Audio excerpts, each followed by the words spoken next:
এই অধ্যায়ে তোমাদের অর্থের ভবিষ্যৎ মূল্য, অর্থের বর্তমান মূল্য, সাধারণ বার্ষিক বৃত্তি অর্থাৎ কিস্তির পরিমাণ এ ইত্যাদি বের করতে বলবে। তো চলো অর্থের ভবিষ্যৎ মূল্য কি সেটা সম্পর্কে জানি। নির্দিষ্ট সুদের হারে কিস্তি বা এককালীন ভবিষ্যৎ অর্থের চলতি মূল্যকে বর্তমান মূল্য বলে। বুঝতে পেরেছো? নির্দিষ্ট সুদের হারে কিস্তি বা এককালীন ভবিষ্যৎ অর্থের চলতি মূল্যকে বর্তমান মূল্য বলে। অর্থাৎ তুমি ভবিষ্যতে 1500 টাকা পেতে চাও, 5 বছর পর 1500 টাকা পেতে চাও 10% হারে, তাহলে সেটি বর্তমান মূল্য কত সেটি তোমাকে বের করতে বলবে।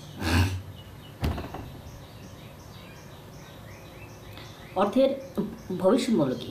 বর্তমান মূল্য চক্রবৃদ্ধি হারে সুদের মাধ্যমে নির্দিষ্ট সময় পর যে মূল্য পাওয়া যায় তাকে ভবিষ্যৎ মূল্য বলে।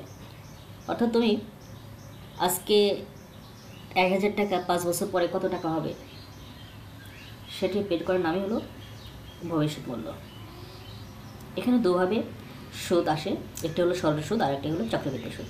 সরল সুদ হলো শুধুমাত্র আসল অর্থের উপর গণনাকৃত সুদকে সরল সুদ বলে, আর চক্রবৃদ্ধি সুদ হলো কোনো আসলের উপর অর্জিত সুদের উপর আবার সুদ নির্ণয় করার প্রক্রিয়াকে চক্রবৃদ্ধি সুদ বলে। এখানে একটু খেয়াল করো, তোমার আমরা ধরে নিই 1000 টাকার 10% সুদ 2 বছর পর কত টাকা হবে।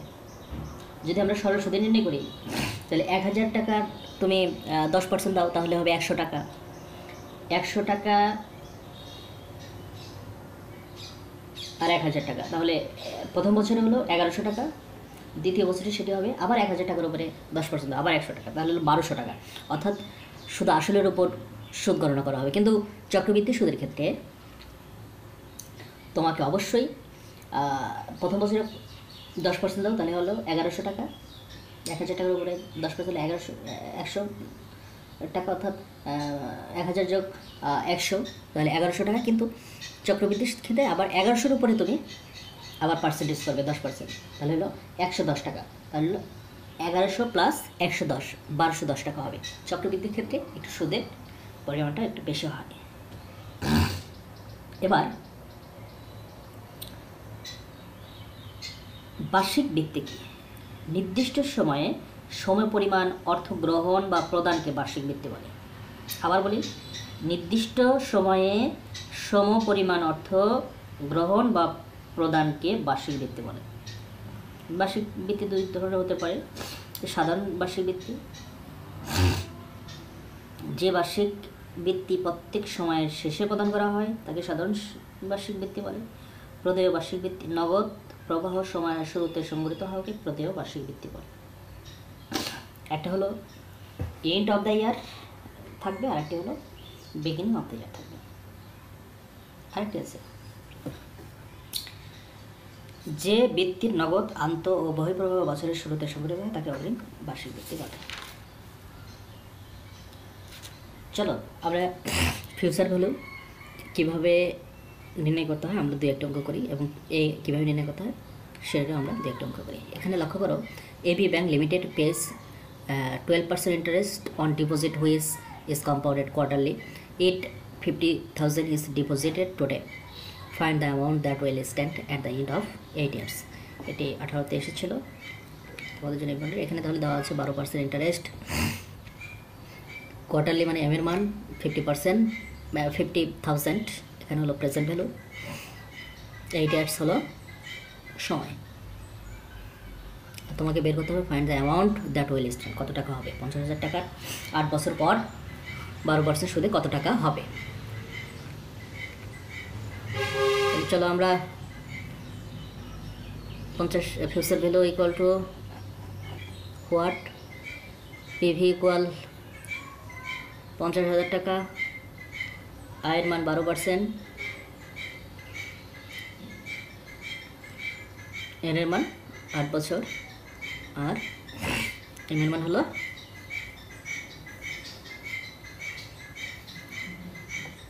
4।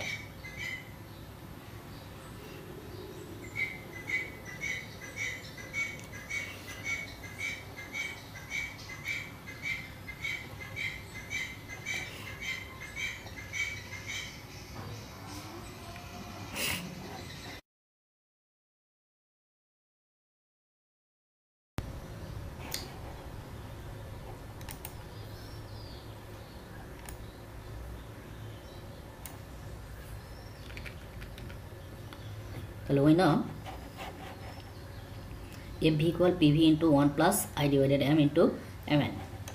তাহলে প্রেজেন্ট ভ্যালুর 50,000 টাকা দিয়ে দাও অন্তর সূত্রের, প্লাস আয়ের মান কত, আয়ের মান 1.2, এম এর মান হলো 4, এম এর মান দিয়ে দাও। এবার ক্যালকুলেশন করো, বাস হয়ে গেল তোমার প্রেজেন্ট ভ্যালু। নিশ্চয়ই অঙ্কটি পারবে এখন। সেকেন্ড অঙ্কটি, at the end of 10 years, 10 বছর শেষে, সো হাউ মাস, কত টাকা is a 100 initial deposit of amounting an annual interest rate of 10% compounded। আমরা একটু মার্ক কী নির্ণয় করতে হবে দেখি। অ্যানুয়ালি কত টাকা হয়, 100 টাকার বাৎসরিক কত টাকা হয়, সেমি অ্যানুয়ালি, কোয়ার্টারলি, কন্টিনিউয়াসলি। তাহলে এখানে দেওয়া আছে 10 ইয়ার্স, 10 বছর, 100 টাকা, মানে 100 টাকা 10 বছর, 10% যদি সুদের হার হয় তাহলে তোমার ফিউচার ভ্যালু কত হবে। তাহলে আমরা F V equal to PV into 1 plus I to the power N এই সূত্রটি করবো। যেহেতু সেমি অ্যানুয়ালি আছে, এটা এম এর মান কত হবে বলে দাও। 2 হবে, কোয়ার্টারলি হলে 4 হবে, কন্টিনিউয়াসলি হলে 360 হবে। দেখি খেয়াল করো, প্রেজেন্ট ভ্যালু 100, আয়ের মান 10, এর মান 10 ইয়ার্স। ওকে, অ্যানুয়ালি হলে এম এর মান হলো 1 দেওয়ার দরকার নাই। এবার পিভির মান দিয়ে দাও, আয়ের মান দাও, এন এর মান দাও, ক্যালকুলেশন করো, বাস হয়ে গেল অ্যানুয়ালি। এবার সেমি অ্যানুয়ালি করি। তাহলে সেমি অ্যানুয়ালি হলে এম এর মান কত হবে, এম এর মান হবে 2। ওকে, প্রেজেন্ট ভ্যালু দিয়ে দাও 1 সূত্রের, আয়ের মান দিয়ে দাও 1.10, এম এর মান 2, এন এম, বাস ক্যালকুলেশন করো, হয়ে গেল সেমি অ্যানুয়ালি। কোয়ার্টারলি তাহলে কি এম এর মান কত, 4। ওকে, আগের মতো করে দাও। কন্টিনিউয়াসলি হলে এম এর মান কত হবে, 360, মান বসিয়ে দাও, ক্যালকুলেশন করো, হয়ে গেল। এবার একটু হোমওয়ার্ক করো তো। আমার কিন্তু খাতায় করে আমার মেসেঞ্জারে গ্রুপ আছে, ফেসবুকে দিতে পারো, অবশ্যই আমাকে দিতে হবে, না হলে তো ক্লাসগুলো করানো ব্যর্থ, তাই না? Okay, you have plan to accumulated 12 lakh taka 10 years from now for buying a car। তুমি একটা পরিকল্পনা করেছো এখন থেকে 10 বছর পরে 12 লাখ টাকা দিয়ে একটি কার কিনতে চাও। You are decided to deposit a certain amount of money in a special amount that will provide you 9.5% interest per annum। বছরে 9.5% ইন্টারেস্ট দিতে হবে।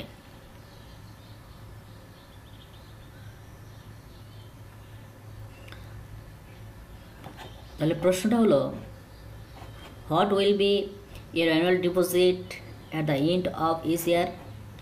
What will be your annual deposit at the beginning of each year?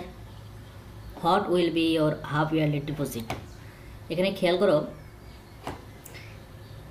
And of each year আর beginning of each year সূত্রটা তোমরা নিশ্চয়ই মনে আছে তোমাদের।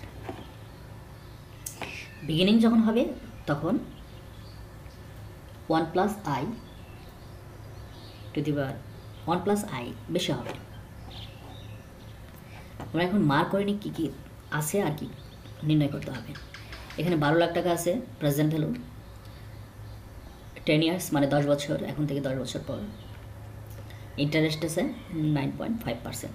তাহলে আর কি নির্ণয় করতে হবে তোমাকে? তাহলে নির্ণয় করতে হবে অ্যানুয়াল ডিপোজিট কত, কিস্তি কত, এর মান নির্ণয় করতে হবে। কিসের মান? এর মান। ওকে, আর একটা আজকে end of the year. Second question, what will be your annual deposit at the beginning of each year. এখানে বিগিনিং অফ ইচ ইয়ার দেওয়া আছে, আর একটি নির্ণয় করতে হবে what will be your half yearly deposit, অর্থাৎ এর মান এখানে 2 হবে। আমরা দেখে নিই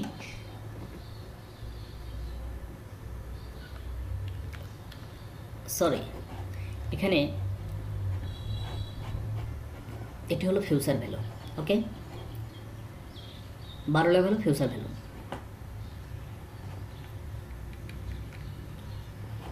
তাহলে ফিউচার ভ্যালু 12 লাখ, ইন্টারেস্ট হলো 9.5, এন হলো 10 ইয়ার্স, এর মান কত?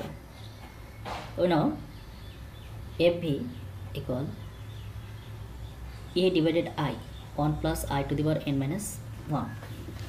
একটি জিনিস খেয়াল করবে, যখন যখন end of the each year বলবে তখন তোমার এই যে এই সূত্রটি, তখন এই সূত্রটি ব্যবহার করবে। আর যখন বিগিনিং অফ দ্য ইয়ার বলবে তখন এই সূত্রটি ব্যবহার করবে। দেখো এ পর্যন্ত একই থাকবে, শেষে 1 প্লাস আই বেশি হবে। বিগিনিং অফ দ্য ইয়ার হলে 1 প্লাস আই বেশি হবে। অ্যান্ড কথা হলো beginning of the year, and of the ইয়ার কিছুই উল্লেখ থাকলো না, তখন কোন সূত্রটি ব্যবহার করবে? তখন ব্যবহার করবে এটি, এন্ড অফ দ্য ইয়ারের। তাহলে এবার মানগুলো বসিয়ে দাও। ফিউচার ভ্যালু ইকুয়াল এর তো বের করতে হবে আয়ের মান। দেখো এই যে আয়ের মান 1 সূত্র, প্লাস আয়ের মান আবার দিলাম টু দি পাওয়ার n হলো 10 ইয়ার্স, আর মাইনাস 1 হলো সূত্র। ক্যালকুলেশন করো, বাস হয়ে গেল তোমার সমাধান। ঠিক একইভাবে এখানে মানগুলো বসাও এবং ক্যালকুলেশন করো, এটিও হয়ে গেল সমাধান। 3 নম্বর প্রশ্নটি ছিল, এটিও এ বের করতে হবে, কিন্তু হাফ ইয়ারলি দেওয়া আছে, শুধু এম একটু বেশি হবে। সেই এন্ড অফ দ্য ইয়ারের সূত্রটি খেয়াল করো, শুধু আই নিচে এম আছে, আই নিচে এম আছে, আর এনের সাথে এম গুণ আছে, আর কিছু